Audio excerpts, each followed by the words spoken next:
I actually am an Indian classical dancer, a Kathak dancer, and I began my study with Pandit Chitresh Das when I was 9 years old. And at that time, I didn't know who he was or his background. I just walked into this dance studio in Fremont, California, not knowing that I was stepping into class with this great master of Kathak.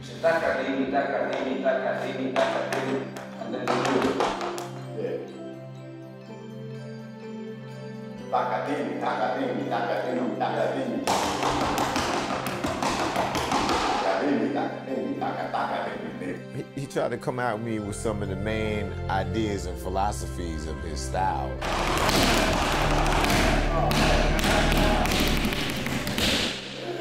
Kathak is one of the 8 classical dances of India. It's the only North Indian classical dance, and it comes from the word katha, meaning to tell stories. So Kathakas are storytellers. They, in ancient times, were minstrels and bards that would go from village to village, telling the stories of the ancient epics. The story begins, the king goes for hunting, and the sound of the horse's hoofs to the feet. Shabash.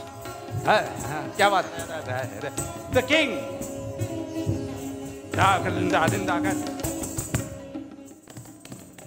Both Jason and Das very vehemently insist that they are not doing fusion, because everybody says, oh, it's a fusion of Kathak and tap. They're like, no, it's not fusion, it's a collaboration. Because Das is not putting on a pair of tap shoes, Jason is not putting on kunguru. They are both actually staying totally true to their styles, but then they connect with each other on different aspects of the other person's art form.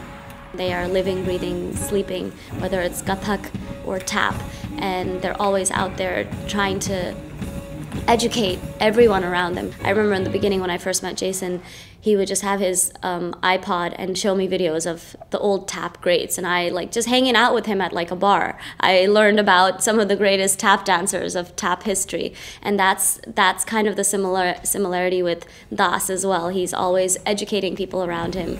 Most people are seeing tap for the very first time, and that's always in the back of my mind when I'm performing. There's a fear of dying without this art form being recognized.